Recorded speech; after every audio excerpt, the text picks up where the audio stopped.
हाँ जी, अब आपको ये ख्याल आ गया कि यहाँ पर ये क्या है। अब ये देख लीजिए कि ये आकाश पूरा है।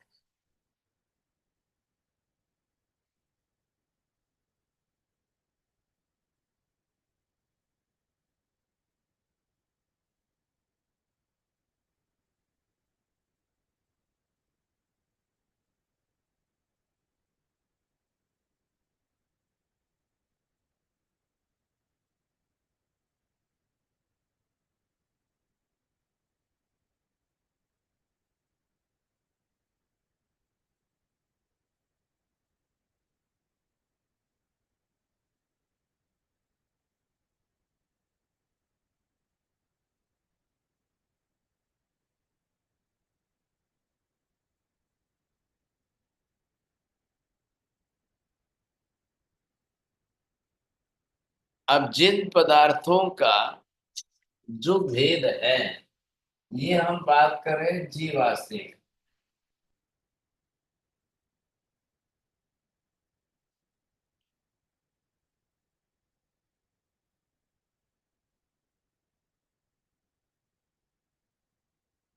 अब देखिए, आपने जीवास्तिकाय के तीन विभाग में स्कंद देश प्रदेश देखा। आकाश द्रव्य के तीन भेद में स्कंद देश प्रदेश देखा। ये आप जो देख रहे हो, ये एक अखंड पूर्ण स्कंद है।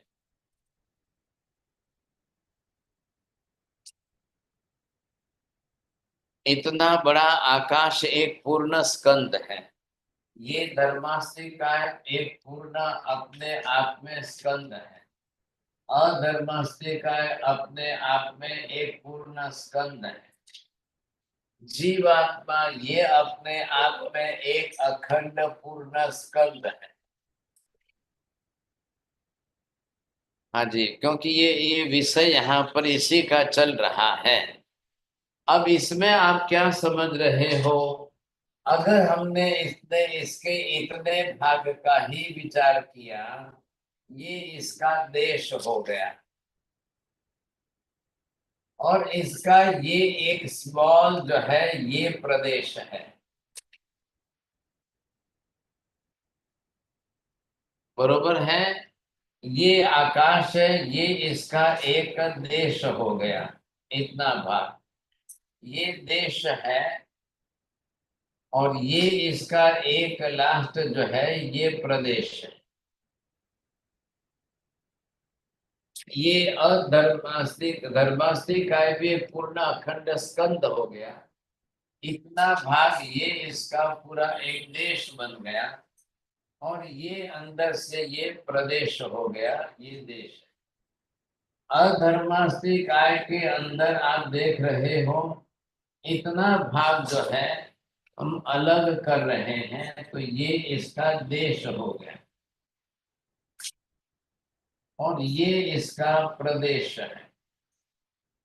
पूर्ण द्रव्य एक अखंड स्कंद है।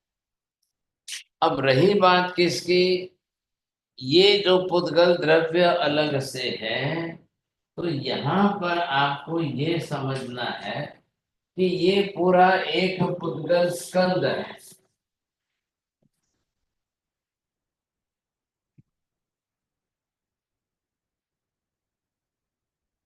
ये पूर्ण जो है, ये दिख रहा है एक पूर्ण स्कंद है। ये एक पोर्शन, ये इसका एक देश हो गया। और ये जो एक है, ये इसका प्रदेश हो गया। और इसमें से ये प्रदेश विभाजित हो गया, ये परमाणु। बोलिए निखिल भाई, क्या समझ में आ रहा है? देखो आप। साहिब जी आपने पुद्गल पुद्गल से कर्म के चार भेद बताए, उसमें जो बड़ा वाला जो है वो पूरा स्कंद है। उससे छोटा देश है, उससे छोटा प्रदेश, और सबसे छोटा एटम जो है वो परमाणु है। बोलो विजय भाई, जरा खुलासो करवानो छे जोईने।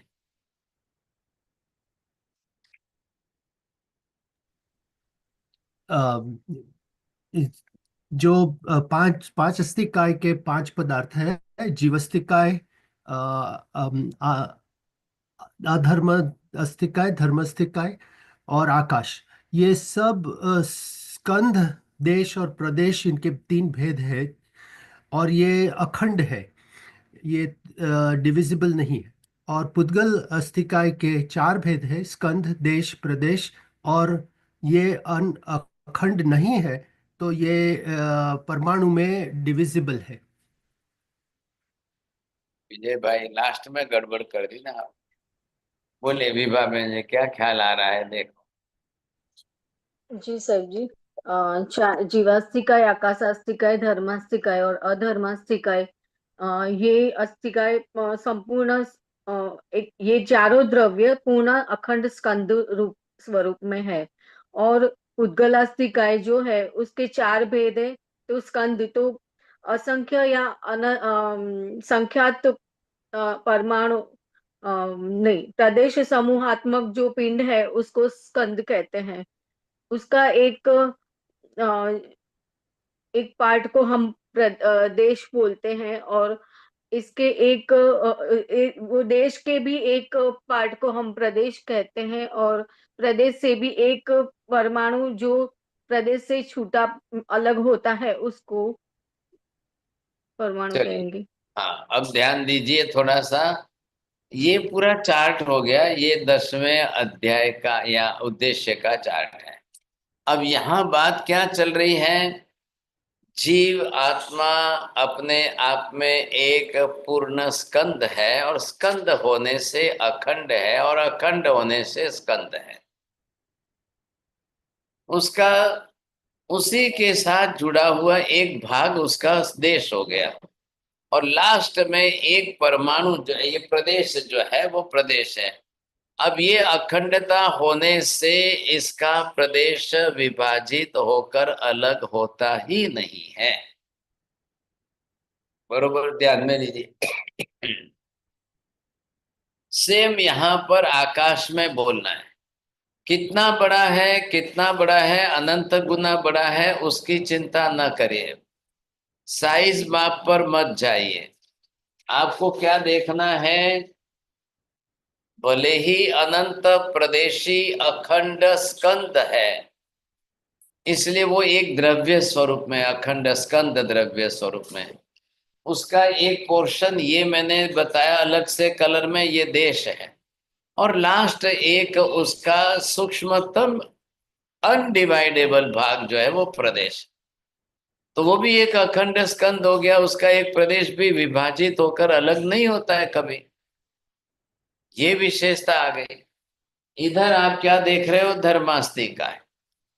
आप धर्मास्तिकाय अपने आप में 14 राज लोक का इतना बड़ा एक पूर्ण स्कंद है। उसका एक छोटा भाग ले लो, ये देश हो गया। हम कहाँ रहते हैं धर्मास्तिकाय के अंदर? मध्य लोक के लोकाकाश में। तो वो प्रदेश भाग है, और ये इसका हो गया अंतिम सूक्ष्मतम एक भाग जो है वो प्रदेश हो गया। ये भी अनडिवाइजेबल है, विभाजित नहीं होता है अखंड द्रव्य होने के कारण। अब रही बात किसकी है? अधर्मास्तिकाय द्रव्य, सेम इनके जैसे। ये भी पूर्ण 14 राज लोक विस्तार वाला असंख्य योजनों का इतना बड़ा एक पूर्ण स्कंद है। अखंड द्रव्य होने से स्कंद है, और स्कंद होने से अखंड द्रव्य। इसी के अंदर की हम एक विभाजन करके, विभाजित नहीं करना, एक भाग को सिर्फ देश कहेंगे, और लास्ट सूक्ष्मतम एक जो है वो प्रदेश है। अब ये चारों द्रव्य जो है अनडिवाइडेबल, अविभाज्य द्रव्य है। इनका विभाजन अनंत काल में भी होता ही नहीं है अखंड द्रव्य होने से। अब सवाल कहाँ है? आकाश एक द्रव्य है, धर्मास्तिकाय एक द्रव्य है, अधर्मास्तिकाय एक द्रव्य है। जबकि जीवात्मा अनंत अनंत की संख्या में, लेकिन सभी के अंदर एक समानता, द्रव्यगत समानता स्कंद देश प्रदेश की ऐसी ही बनी रहेगी, कोई फर्क ही नहीं पड़ेगा। सिर्फ फर्क किसमें है, ये द्रव्य है पुद्गल द्रव्य, ये पुद्गल द्रव्य है। यहां देखिए, ये पुद्गल द्रव्य है अपने आप में एक। अब इतने से वो छोटे से विभाग की बात करें तो ये देश हो गया। अब इसका एक प्रदेश ये है, जब तक अनडिवाइडेबल है इसके साथ वहां तक वो प्रदेश है, और जैसे ये विभाजित होकर के अलग हो गया, ये हो गया परमाणु से। ध्यान दीजिए, प्रदेश में और परमाणु में साइज में माप में कोई फर्क नहीं है, सिर्फ वो स्कंद के साथ अटैच है, जुड़ा हुआ है, वहां तक प्रदेश है, और जैसे इससे अलग हो गया वो परमाणु बन गया। तो प्रदेश भी सूक्ष्मतम लास्ट सूक्ष्मतम इकाई है, और परमाणु भी लास्ट सूक्ष्मतम इकाई है, सिर्फ स्कंद से विभाजित होकर अलग हो गया, इसीलिए उसी प्रदेश को परमाणु कहेंगे। आप ये मत कहना कि प्रदेश बड़ा है कि परमाणु बड़ा है, प्रदेश छोटा है कि परमाणु बड़ा है, परमाणु छोटा है कि प्रदेश बड़ा है। ऐसा विभाग नहीं करना है, क्योंकि दोनों एक समान एक जैसे एक सरीखे है, साइज माप प्रमाण में कोई फर्क नहीं है, कुछ भी फर्क नहीं। अब ये आपको ध्यान में आ गया, समझे कि नहीं? लेकिन इसका परमाणु विभाजित होकर अलग हो रहा है। अब इतना बड़ा एक स्कंद ले लिया और सारे परमाणु इसके हम कर दे तो कितने हो गए? अनंत हो, अनंत परमाणु आ गए। आपने गेहूं को पीस करके मैदा बना दिया, अब एक गेहूं का मैदा बना है, उसके पार्टिकल्स कितने बने हैं? एक गेहूं का जो मैदा बन गया, अब मैदा तो हमें विजिबल है, बड़ा स्थूल है, अब उसी को और सूक्ष्म और सूक्ष्म और सूक्ष्म, लास्ट अनडिवाइडेबल पार्टिकल कर दो, वो परमाणु। ऐसे ही संसार के अनंत अनंत अनंत अनंत पदार्थ जो पुद्गल के स्कंद है, आपने गेहूं ले लिया, जवारी ले ली, मकाई ले ली, बाजरा ले लिया, जीरा ले लिया, सौंफ ले लिया, क्योंकि ये हमारे रसोई के पदार्थ हैं, रोज हम ले रहे हैं। अब आपने किस नंबर पर आटा बनाया है, वो बड़ा है, स्थूल आटा है, मैदा उससे भी छोटा है। अब बाजरे का मैदा क्यों नहीं होता है, जवारी का मैदा क्यों नहीं होता है, मकाई का मैदा क्यों नहीं होता है? वो अभी भी जो है गेहूं के मैदे के जितना इतना सूक्ष्म परमाणु जैसा भाग नहीं बनता है उसका, वो स्थूल स्वरूप में उतना ही रहता है, ये बात है। इसलिए होवे हो वहां तक गेहूं बंद करिए, मैदा तो सर्वथा बंद करिए। मैदा तो बिल्कुल भूल से भी टच नहीं करना है। आप ज्वारी है, जौ है, ओट्स है, बाजरा है, मकाई है, ये यूज करिए। ये हमारे इंटेस्टाइन में जाके फंसेगा नहीं। मैदा जाके ग्लूटेन के कारण चिपकता है, मैदा जो है वो कॉन्स्टिपेशन करता है, मैदे के परमाणु अलग अलग हो गए, अब उसके अंदर प्रोटीन कैल्शियम कुछ भी बचा ही नहीं है। जौ में, जवारी में, बाजरा में, मकाई में इतने परमाणु छोटे मैदे के जैसे हुए ही नहीं है सर। उसके अंदर आयरन कंटेंट भी बचा है, प्रोटीन भी बचा है, कैल्शियम के तत्व भी बचे हैं। अब वो हमारे शरीर में जाने से हमारे शरीर को प्रोटीन, कैल्शियम, कैलोरीज पूरी देता है। तो उसका पूरा साइंस जो है, ये हमारे खाने पीने का पूरा साइंस जो है, ये इस पर आ गया पुद्गल द्रव्य के ऊपर। अब पुद्गल में क्या है? फिजिक्स है, तो फिजिक्स के अंदर हम पुद्गल का अभ्यास करेंगे। केमिस्ट्री के अंदर उसी की केमिकल इफेक्ट क्या बना दी आपने, कैसे केमिकल इफेक्ट कर दी, वो भी हम स्टडी कर सकते हैं। तो ये जैन विज्ञान है, फिजिक्स का विज्ञान हमारे पास है। पांचों पदार्थ है, अस्थि कायात्मक, ऐसे पांचों को हमने पंचास्थि काय नाम दिया। ऐसे पंचास्तिकाय के पांचों पदार्थों का ये स्कंध देश प्रदेश। यहाँ पर गौतम स्वामी ने महावीर स्वामी को पूछा कि हे भगवान, आकाशास्तिकाय के भेद प्रभेद एवं स्वरूप का क्या कैसा स्वरूप है भगवान? तो यहाँ पर विवेचन के अंदर गौतम ने पूछा है भगवान, प्रस्तुत 3 सूत्रों के अंदर आकाशास्तिकाय के भेद प्रभेद एवं उनमें जीव अजीव आदि के अस्तित्व के संबंध में निरूपण है। देश प्रदेश का मतलब प्रस्तुत प्रसंग में देश का अर्थ है जीव या अजीव के बुद्धि कल्पित 2-3 आदि विभाग। देश किसको कहेंगे? एक नाउन बनाइए। ये पूर्ण जो आखा पूर्ण जो आपको दिख रहा है एक स्कंद है। अब इतना पोर्शन अगर हम उसका छोटा सा कर दे, ये देश बन गया। इतना छोटा सा ये हमको स्कंद का है, देश बने। अब इसी के जो है छोटा लास्ट सूक्ष्मतम यूनिट जो है इसका, वो प्रदेश बन गया। अब वो इससे आकाश में क्या है, विभाजन नहीं होता है, अनडिवाइडेबल है। ध्यान रखिए विजुअल भाई, स्कंधात्मक होने के कारण ही द्रव्य संज्ञा बनती है, और द्रव्य संज्ञा है इसलिए स्कंधात्मक होना अनिवार्य है। बोलिए। स्कंधात्मक संज्ञा बनती है, उसीलिए वो द्रव्य आत्मा है। द्रव्य हाँ, और द्रव्य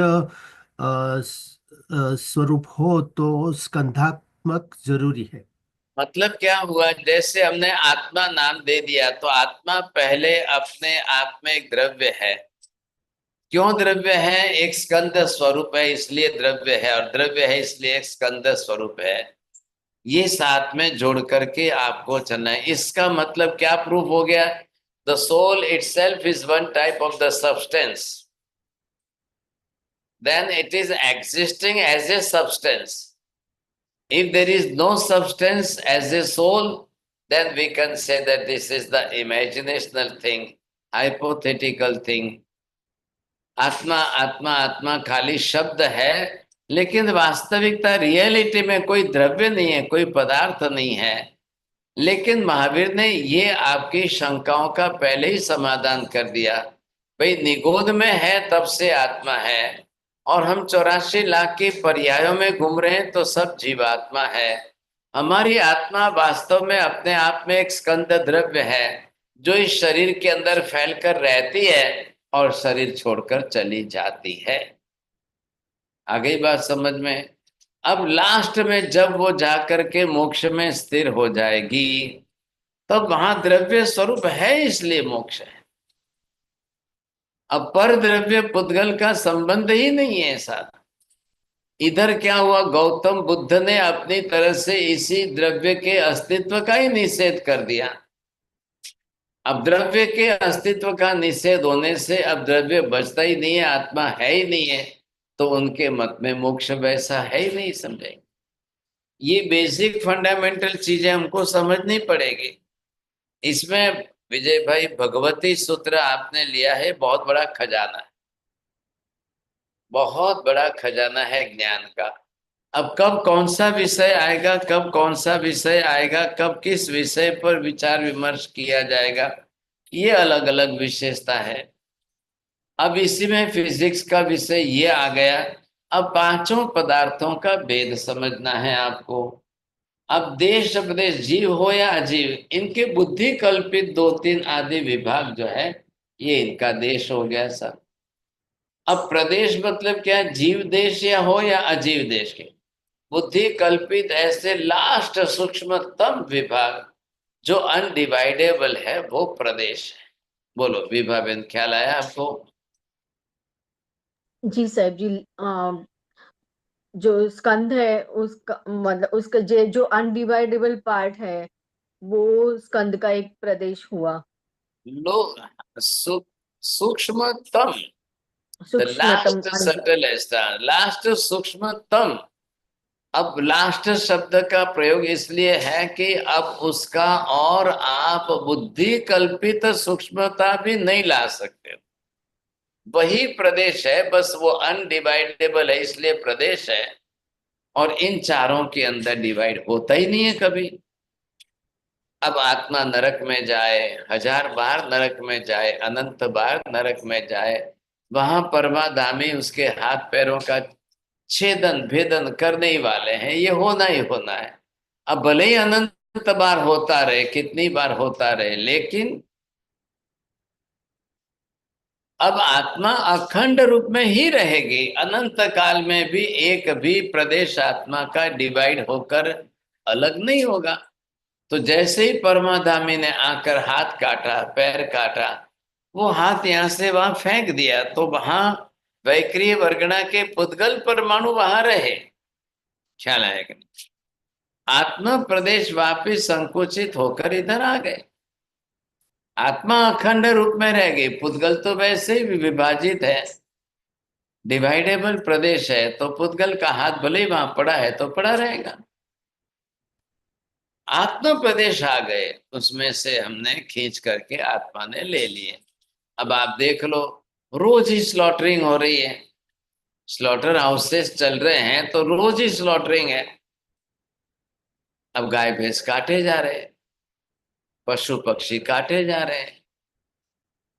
अब वो जो स्लॉटर किए जाते हैं तो उस समय उनके शरीर पैर वगैरह सबका अंग भेद तो हो जाएगा, अंग छेद हो जाएगा, लेकिन आत्मा प्रदेश वो खींच कर आकर के फिर वापस अखंड रूप में एक आत्मा के रूप में रहती है।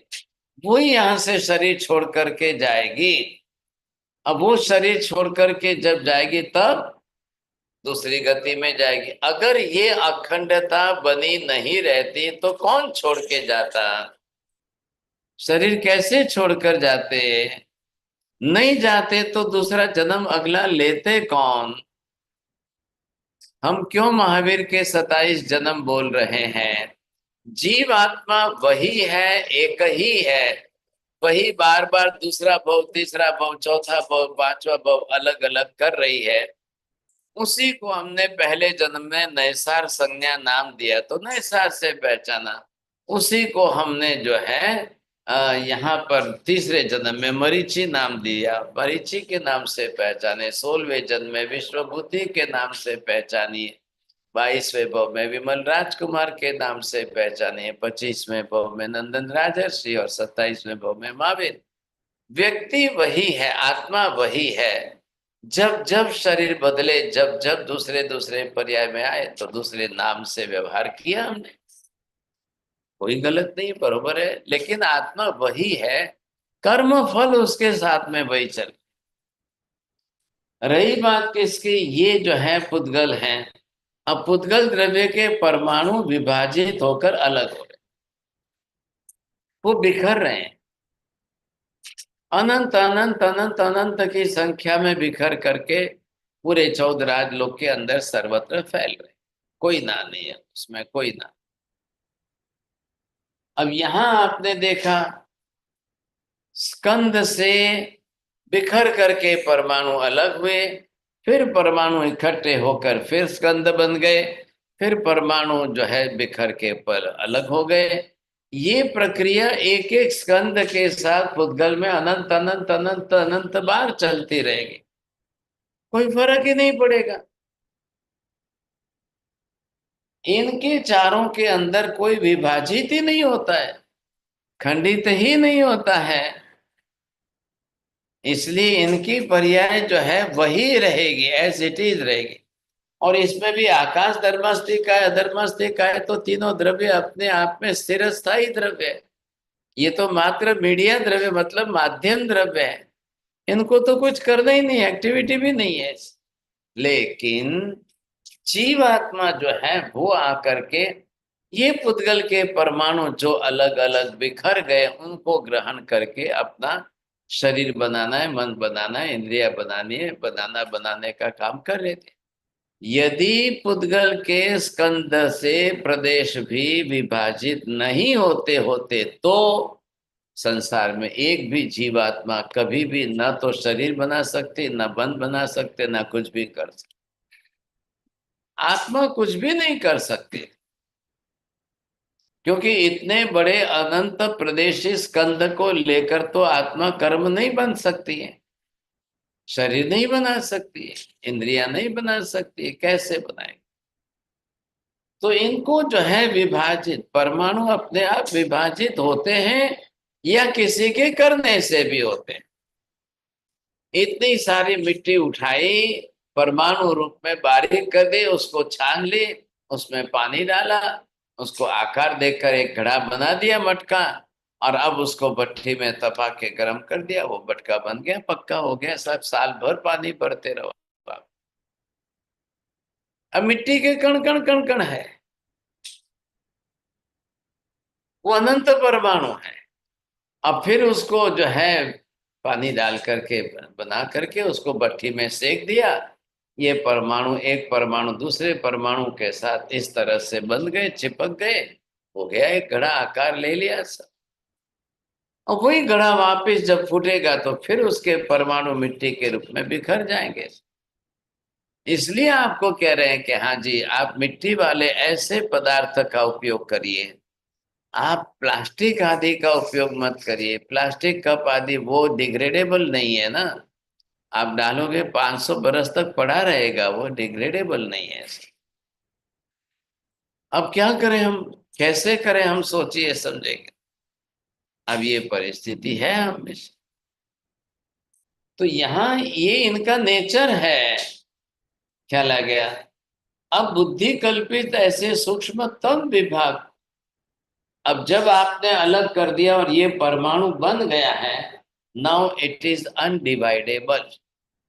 जैन साइंस के अंदर ये भगवान केवली ने कह दिया कि अब जो बुद्धि कल्पित रूप से भी अनडिवाइडेबल हो वही एटम्स है।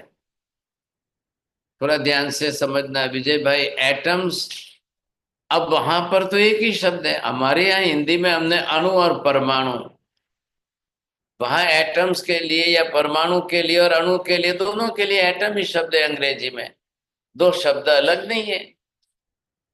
तो हमने क्या किया है, अणु और परमाणु में क्या फर्क है निखिल भाई, बोलो।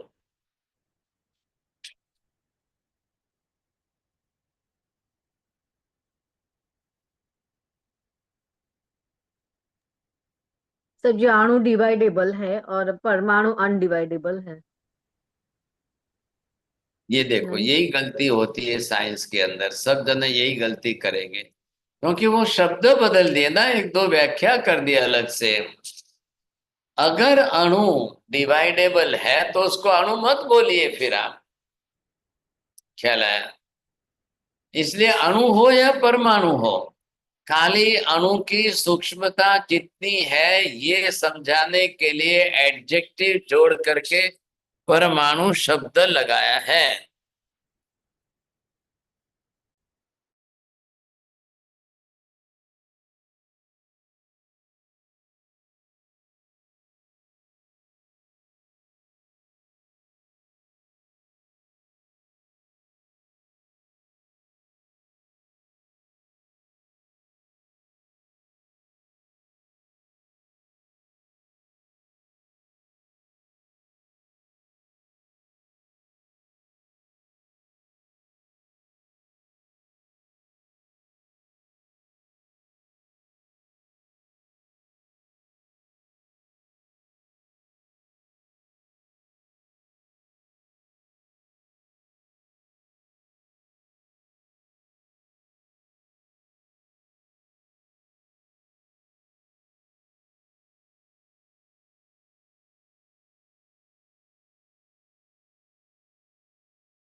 तो यहाँ पर जो ऐसे भेद देखे हैं, तो अब आपको क्या अणु और परमाणु में दूसरा कोई भेद करना ही नहीं है।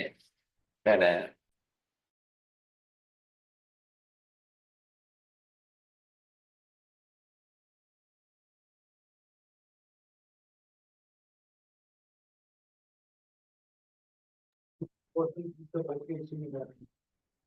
अब क्या है कि अणु और परमाणु, उसमें भेद मत करिए। ये ध्यान रखना विजय भाई, आजकल के बहुत अच्छे एक्सपर्ट लोग आएंगे, प्रोफेसर आएंगे, विद्वान लोग आएंगे, वो अणु परमाणु में भेद करेंगे, दो बात बढ़ाएंगे, दो बात बोलेंगे। आपके पास भगवती सूत्र है, और ये इसका अगर आपने सेकंड शतक, दूसरे शतक के 10वें उद्देश्य का अगर आपने अभ्यास किया है, तो वहां पर आप ये सही जवाब दे सकेंगे साहब। अब क्या रही बात इसके अंदर, यहाँ पर ये देखिए, जीव या अजीव से भिन्न नहीं है, इन दोनों का पृथक कथन जीवादि पदार्थ प्रदेश रहित है। इस मान्यता का निराकरण करने पर जीवादि पदार्थ सब प्रदेश। अब स्कंद, स्कंद देश, स्कंद प्रदेश, परमाणु पुद्गल। अब इनकी बात करो, परमाणुओं का समूह जो है वो स्कंद है, ये तो आप समझ गए। क्योंकि अब परमाणुओं का बोलो, प्रदेशों का बोलो, इनका ग्रुप एक बन जाता है। स्कंद के 2, 3 आदि प्रदेश को स्कंद देश कहेंगे, और फिर स्कंद के ऐसे सूक्ष्म अंश जिनके दोबारा वापस भेद नहीं हो सकते हैं, वही प्रदेश कहलाएगा। और जिसका प्रदेश विभाजित होकर, डिवाइड होकर अलग हो गया, वो परमाणु हो गया। अब आप उसको अणु बोलना है, अणु बोलिए, परमाणु बोलना है, परमाणु। परम शब्द सिर्फ उसकी सूक्ष्मता का सूचक है। परम शब्द दिया है, अंतिम कक्षा का सूक्ष्मतम स्वरूप दिया है, अंतिम कक्षा का। अब इससे ज्यादा सूक्ष्म हो ही नहीं सकता है। ये आपको समझने के लिए एडजेक्टिव ऐड किया है। इस एडजेक्टिव का अर्थ अणु और परमाणु में भी छोटा बड़ा भेद नहीं करना है, प्रदेश और परमाणु में भी छोटे बड़े का भेद नहीं करना है। प्रदेश और परमाणु में सिर्फ स्कंद के साथ जुड़ा हुआ और स्कंद से अलग हुआ विभाजित, ये दो भेद करना है, इससे ज्यादा दो भेद अलग नहीं करने। बोलो, दोनों बात मनीषा बहन जी समझ में आ गई?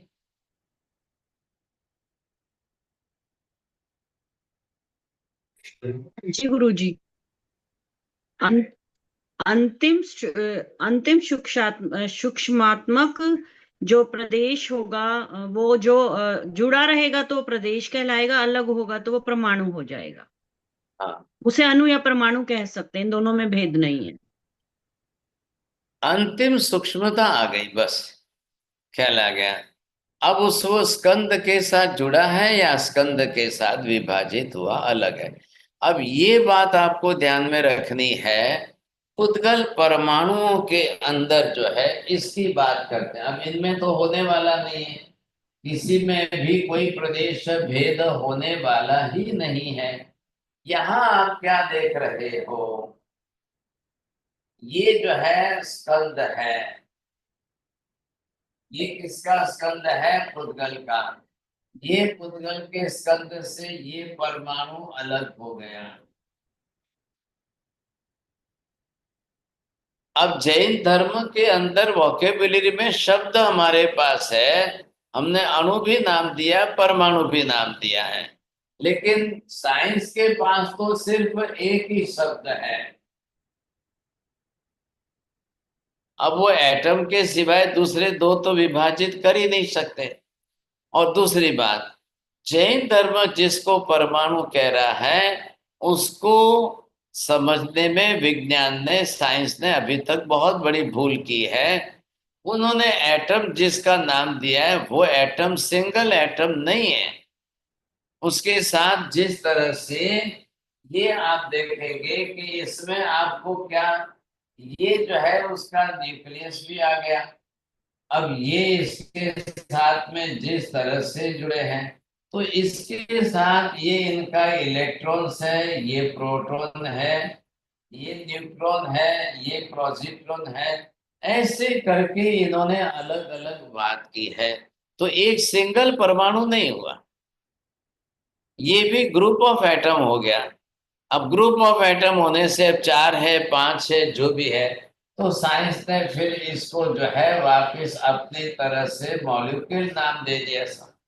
अब सिंगल एटम जिसको आपको नाम देना है वो अनडिवाइडेबल होगा, तभी आप करें। अब साइंस ने क्या है, मॉलिक्यूल नाम तो दिया, लेकिन व्यवहार तो इसी एटम के रूप में कर रहे हैं। ये उनके साथ समस्या है। अब इलेक्ट्रॉन जो इसके साथ जुड़ा हुआ है वो कैसा है, उसकी गति आदि बरोबर बनी रहेगी। यहाँ भगवती सूत्रकार ये बात अलग से कर रहे हैं। अब वो क्या कह रहे हैं भगवती सूत्रकार, ये परमाणु है, अब ये परमाणुओं का फिर वापिस जो है संघात होगा, ये संघात होगा, तब इस प्रक्रिया में आकर के ये सब मिल करके फिर वापिस ये जो है स्कंद बना दिया। ये क्या हो गए, सभी परमाणु इकट्ठे हो गए यहाँ पर। अब कितनी संख्या में इकट्ठे हुए जो हुए, अब ये फिर वापिस जो है परमाणु के रूप में विभाजित हो गए। अब ये परमाणु के रूप में फिर विभाजित हो गए, ये चल करके फिर वापस स्कंद बनेंगे। ये आ गए यहाँ पर, फिर वापस स्कंद बन गए, ये फिर विभाजित हो जाएंगे, फिर विभाजित होकर फिर परमाणु अलग अलग फिर वापस हो गए। अब ये प्रश्न हम जाकर सिमंदर स्वामी को पूछे कि भगवंत एक स्कंद के परमाणु कितनी बार हुए और कितनी बार परमाणु वापस इकट्ठे होकर संघात हुआ। ये प्रक्रिया क्या चल रही है, संघात विघात।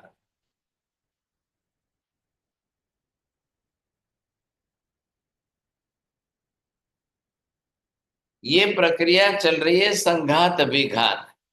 तो एक एक एक एक परमाणु के साथ में संघात विघात कितनी बार हुआ, तो यहाँ केवली भगवंत को अनंत अनंत अनंत बार कहना ही पड़ेगा। अब आपको क्या ध्यान आया कि ये परमाणु बनने के बाद भी इसका अस्तित्व जो है वो त्रिकाल नित्य अस्तित्व बना रहता है, ये विनाशी नहीं है।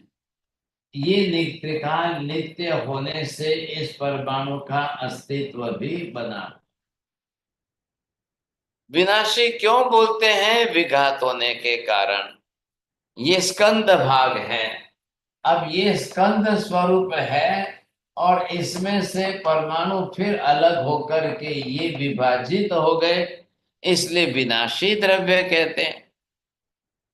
लेकिन विनाश होने के कारण क्या हो रही है, ये पर्याय परिवर्तन हो रहा है, ये इसकी पर्याय का परिवर्तन जो है वो हो रहा है। अब वो कितनी बार पर्याय का परिवर्तन होता रहेगा, अनंत अनंत बार होता रहेगा, क्योंकि परमाणु भी विनाशी नहीं है। अस्तित्व रूप में परमाणु भी त्रिकाल नित्य अस्तित्व ही रखते हैं। वापिस संघात विपास, वापिस संघात विपास, वापिस संघात विघात, प्रक्रिया चलती रहेगी, होती रहेगी। बोलिए। साहब जी, आपने जो संघात लिखा है वहां जो बताए वो भी स्कंदी कहलाएगा ना? हाँ, ये स्कंद बना ना। हाँ। संयोग बोलो, संयोग वियोग बोलो या संघात विघात बोलो, बात तो एक ही है, शब्द वही है। लेकिन यहाँ फिर वापस इसका स्कंद बन गया। अब जैसे ले लो भाई, हम मनुष्य है, कल हमारी मृत्यु हो जाती है तो मनुष्य के शरीर का अग्नि संस्कार तो करना ही पड़ेगा। अग्नि संस्कार करने से क्या होंगे, सारे परमाणु बिखर करके अलग हो गए। अब वो आपने इतनी सी राख ली, अभी कितना वजन है संजय जी आपका, 100 किलो है ना। अब 100 किलो का शरीर जलाएंगे, 100 ग्राम भी राख बनेगी। उस राख के अंदर सब परमाणु आ गए कि नहीं आ गए, बोन्स के आगे, मसल्स के आगे, स्किन के आगे, प्रोटीन के आगे सब। अब वो राख लोग ले जाकर वापस नदी में बहा देते हैं। अब नदी का पानी खेतों में आया, उस खेतों में वापस गेहूं बने। अब वही गेहूं ला करके हमने फिर वापस उसका आटा बनाया, फिर आटे की रोटी बनाकर हम खाते हैं। अब ये क्या हो रहा है, ये प्रोसेस क्या चल रही है? संघात विघात की प्रोसेस है। ऐसा कितनी बार होता है? अनंत अनंत अनंत बार होता रहे, होता रहे, होता रहे। इसमें कहाँ ना है, ये प्रक्रिया चलती रहेगी, होती रहेगी, समझे कि नहीं? अब रही बात किसकी, ये जो है, तो आपने क्या देखा, पर्याय परिवर्तन। पर्याय परिवर्तन का कारण मुख्य क्या है? संघात विघात। વિજયભાઈ તમે આવી લખી મોકલો, હું વાંચી ના શકું, મને એટલું જલ્દી નહીં વંચાય. Sajib Ichhami Dukram, I was just writing for some other people, but I'll अच्छा, stop it. अच्छा। अब यहाँ पर क्या है, ये बाकी के जीव, आकाश, धर्मास्तिका अधर्मास्तिका, ये प्रोसेस उनमें नहीं है। ख्याल है कि नहीं? ये प्रक्रिया उनमें होती नहीं है। क्यों नहीं होती है? इन चारों में से प्रदेश डिवाइड होकर अलग होता ही नहीं है। इसलिए ये चारों क्या हो गए, अखंड द्रव्य हो गए। अब स्कंद मेरी मेरी आत्मा का एक अखंड स्कंद है, एक चींटी मकोड़ी की आत्मा का एक अखंड स्कंद है। वह स्कंद में से एक भी प्रदेश तो बिखरता ही नहीं है। तो मेरी आत्मा का अस्तित्व मेरे स्कंद स्वरूप में अनंत अनंत अनंत काल तक त्रिकाल नित्य शाश्वत अस्तित्व बना रहेगा। कोई बिखरने वाला ही नहीं है, बिल्कुल नहीं होगा। अब रही बात किसकी, इसकी, this is the nature of all the five substance. ये पांचों पदार्थों का अपना अपना स्वरूप है, ओरिजिनल स्वरूप है। अब क्या होता है कि जब आकाश का भी प्रदेश विभाजित नहीं होता है, धर्मास्तिकाय का भी प्रदेश विभाजित नहीं होता है, अधर्मास्तिकाय का भी नहीं होता है, तो सिर्फ किसका होता है, पुद्गल का ही होता है। तो जीवात्मा खुद आएगी। अब ये जीवात्मा आकर के इन परमाणुओं को ग्रहण करेगी, इनको लेकर के अपना शरीर बनाएगी, इनको लेकर के श्वास लेगी, इनको लेकर, इनमें से वापिस जीवात्मा को अंदर सिलेक्ट करना है उसके गुणधर्म के हिसाब से। कौन से एटम्स मुझे शरीर बनाने के लिए काम आते हैं, कौन से एटम्स मुझे श्वास लेने के लिए काम आते, तो उनकी कैटेगरी देखकर, उनके अपने परमाणुओं के गुणधर्म को देख करके आत्मा बरोबर ग्रहण करती। और आत्मा के पास ग्रहण करने के लिए उसके वैसे पर्याप्ति नाम कर्म की प्रकृति है। आत्मा को जहां पर चुनने के लिए बैठना नहीं पड़ता है, वीणवा माटे बेसવું નથી પડતું। आत्मा की अपनी प्रकृति है। आपने टीवी के ऊपर एंटेना लगाया कि नहीं, वो किसको एब्जॉर्ब करेगा? टीवी का एंटेना किसको ग्रहण करेगा? साउंड वेव्स को कौन ग्रहण करता है? और ये जो है रूप के पुद्गलों को कौन ग्रहण करता है? वो वैसे सिस्टम है। अब आत्मा ले रही है, शरीर बना रही है।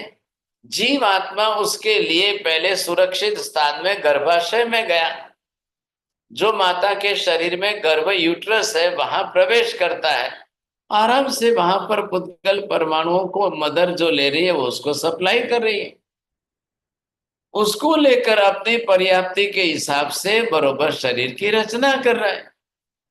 9.5 महीने में शरीर पूर्ण रचना हो जाए, जन्म लेकर धरती पर आता है। फिर वापस माँ का दूध पिएगा, फिर वापस खाना पीना शुरू करेगा, फिर बड़ा होगा। तो यही प्रक्रिया पूरे 100 साल की लाइफ तक चलती रहेगी। बरोबर निरंतरता है, बनी हुई है, अखंडता बनी हुई है, कोई फर्क ही नहीं पड़ रहा है। तो न तो अनंत अनंत अनंत काल में एक परमाणु नष्ट होता है, नष्ट होना मतलब क्या, एक परमाणु का अस्तित्व भी नष्ट नहीं हो रहा है, और इधर न तो एक आत्मा का स्वरूप नष्ट हो रहा है कि आत्मा का द्रव्य स्वरूप से अस्तित्व भी नष्ट नहीं हो रहा है। अब दोनों ही त्रिकाल नित्य शाश्वत है, सिर्फ दोनों का संयोग वियोग, संघात विघात होता ही रहेगा, होता ही रहेगा, होता ही रहेगा, अनंत अनंत अनंत पार होता रहे। तो आत्मा को तो कोई तकलीफ ही नहीं है भाई, परमाणु तो अनंत अनंत पड़े हैं, कोई नष्ट तो हो ही नहीं रहे। तो बरोबर आत्मा ले रही है, छोड़ रही है, ले रही है, छोड़ रही है, ले रही है, छोड़ रही है, चल रहा है काम, कोई फर्क नहीं है साहब। अब यहां से मुझे दूसरी गति में जाना है, तो मैं ये शरीर छोड़ दूं, वहां जाकर के देवलोक गति के अंदर वैक्रिय वर्गणा के पुद्गल परमाणु को लेकर दूसरा शरीर बना दूं, मुझे कोई तकलीफ नहीं है वहां पर, क्योंकि वहां अवेलेबल है। और देवी देवता देवलोक से मर के मनुष्य जन्म में आए या पशु पक्षी में आए, तो वो वैक्रिय वर्गणा के पुद्गल यहाँ काम नहीं आते हैं, तो वो शरीर वहां छोड़कर आती है, यहाँ आकर के नए पुद्गल परमाणु औदारिक वर्गणा के लेके शरीर बना लेगी। उसको परमाणु साथ में लाने की जरूरत नहीं है। 14 राजलोक के अंदर ऐसे परमाणु अनंत अनंत अनंत अनंत अनंत प्रमाण में भरे पड़े हैं। परमाणु विनाशी नहीं है ना, नाशवंत नहीं है। पुद्गल द्रव्य के स्कंद रूप से विनाशी पर्याय हम कहते हैं, अस्तित्व का नाश नहीं है, पर्याय परिवर्तन। तो अब यहां पर क्या पूछ रहे हैं, अरूपी अजीव के अन्यत्र 10 भेद, अधर्म आकाश, इन तीनों के देश और प्रदेश, इनको ले लो, और एक अद्धा समय काल का ले लो। अब काल क्या है, परमाणुओं का ग्रुप नहीं है ना, इसलिए कालास्ति का नाम नहीं रखा है। काल व्यवस्था द्रव्य है, मापक द्रव्य है, बस उसको उतना ही कहना है। अब यहां पर आप क्या कि तीन आकाश को यहाँ आधार रूप माना गया है, और इस कारण उनके तीन भेद यहाँ नहीं मिले। अब इन तीनों को निकाल देने पर शेष रहे 7 भेद, उनमें से धर्मास्तिका अधर्मास्तिका के देश का ग्रहण नहीं किया जाता है, क्योंकि संपूर्ण लोक की एक पृच्छा होने, क्योंकि धर्मास्तिकाएं भी अपने आप में अखंड द्रव्य है, अधर्मास्तिकाएं भी अखंड द्रव्य है, आकाश भी है, तो उसका कोई प्रदेश विभाजित तो करना ही नहीं है। लेकिन मैं आज यहाँ व्याख्या विवक्षा करूं तो कैसे करूं, धर्मास्तिकाय के देश भाग की व्याख्या करूं तो कैसे करूं। तो ये आपने देखा कि ये धर्मास्तिकाय अखंड द्रव्य है। आप साइज बाप में मत जाइए, कितना ही चौधराज लोग बढ़ाओ, तो मुझे यहाँ पर ये जो है आप किसके साथ विवक्षा करनी है। अब यहाँ आपने देखा, अब मैं धर्मास्तिकाय मैं हूं या धर्मास्तिकाय के एक देश में हूं, मैं यहाँ पर रह रहा हूं, तो मैं कहाँ हूं, मैं धर्मास्तिकाय के एक देश में हूं, बस इतना सा बोलिए। ये धर्मास्तिकाय तो इतना बड़ा एक अखंड स्कंद है, इसको पूरे को हम जो है एक अखंड स्कंद नाम देंगे, और इसका ये देश भाग हो गया। तो इस समय कोई हो तो ये देश भाग है, यहाँ पर उसको रहना है, और ये इसके प्रदेश बने हुए हैं। अब इसके प्रदेशों के आधार पर इसको वहां से यहाँ तक गति करनी, यहां से इसको यहाँ तक गति करनी, यहां से यहां तक इसको गति करनी है, ये उसके प्रदेश हो गए। क्योंकि धर्मास्तिकाय द्रव्य के प्रदेशों के आधार पर ही गति होगी, आकाश के प्रदेशों के आधार पर गति नहीं है, वहां रहना है आकाश प्रदेशों में। तो मैं एक छोटा सा हूं, तो मैंने इतनी जगह ही रोकी है धर्मास्तिकाय में, मैं इतना चौधराज लोग इतना बड़ा तो मैं बंद कर रहा ही नहीं हूं, ये मैंने देखा यहाँ पर। अब क्या बात आ गई, अद्धा मतलब काल जिसको कहते हैं। अब वो काल का भी आप कैसे करोगे भाई साहब? तो टाइम की भी लास्ट यूनिट जो है वो कहलाती है समय। अब काल के परमाणु नहीं है ना, तो यहां आप क्या करोगे? ये हमने लिया काल। अब काल को गिनने में आपने ये अगर आप ले रहे हो तो इतने में आंख बंद करके खोल दी आपने, इतने भाग में ये हो गए असंख्य समय हो गए। अब इसको मैं यहां पर एक समय,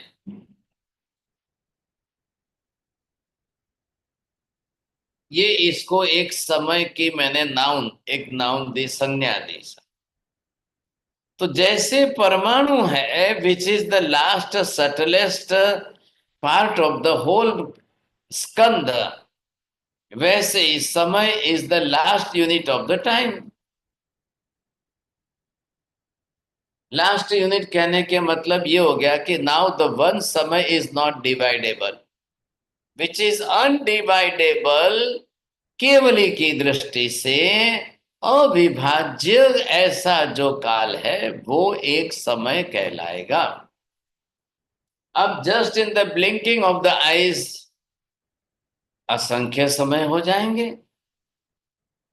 just in the blinking of the eyes असंख्य समय हो जाएंगे। अब यहां तो गणना तो होगी ना, आत्मा का जो व्यवहार चलेगा एक एक समय का, अब उसमें व्यवहार में गणना करनी है।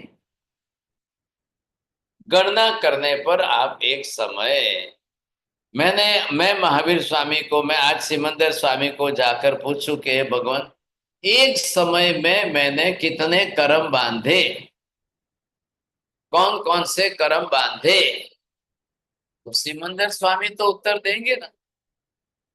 इतने असंख्य समय बीते, इतने असंख्य समय में से आदिनाथ भगवान किस समय में कितने मोक्ष में गए, अब ये सब वहां पर समय बीते हैं। इधर देखिए, इतने समय जो बीते हैं ये एक समय ले लो। अब ये एक समय लिया है और यहां से यहां तक ये कितने हो रहे हैं? ये असंख्य समय हो रहे हैं। अब इतने असंख्य समय में से मैंने ये एक समय लिया और एक समय में आदिनाथ भगवान 108 आत्मा के साथ मोक्ष में गए। अब जैसे इनका गमन हुआ, अब वो जब मोक्ष में गए, समझे कि नहीं, तो इतना टाइम, कितना टाइम लगा उनको? तो यहां से जैसे आत्मा मोक्ष में जा रही है, अब यहाँ पर ये सिद्ध शिला का लोकांत है और यहाँ आकर के 108 को यहाँ सिद्ध होना है। ये आप फिगर देखिए, 108 और समय तो एक ही है। अब ये इसके पास वाला ये समय टच भी नहीं हुआ है और 108 आत्मा शरीर छोड़कर मोक्ष में चली गई। इसके लिए हमको ये समझना है, सीखना है। क्या करो विनय, विजय भाई बोलो, अभी पूरा नहीं हो पाया।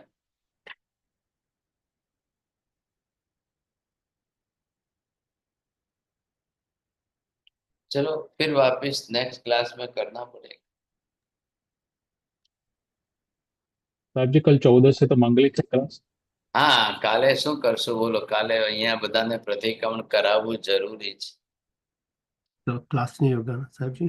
ठीक है। हाँ, कल आज भी बहुत नाराज हो रहे हैं लोग यहाँ के। मैं जी यहाँ पर आया हूँ, घाटकोपर एरिया है, प्रतिक्रमण करने वाले भी काफी है, पौषध करने वाले भी हैं, तो वो थोड़े नाराज हो रहे हैं।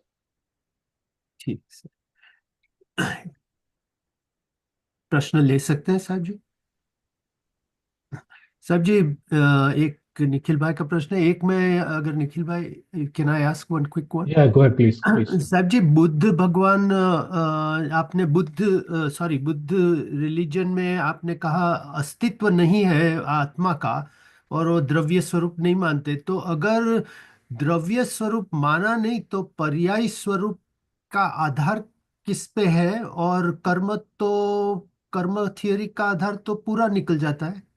बिल्कुल, आप समझ गए।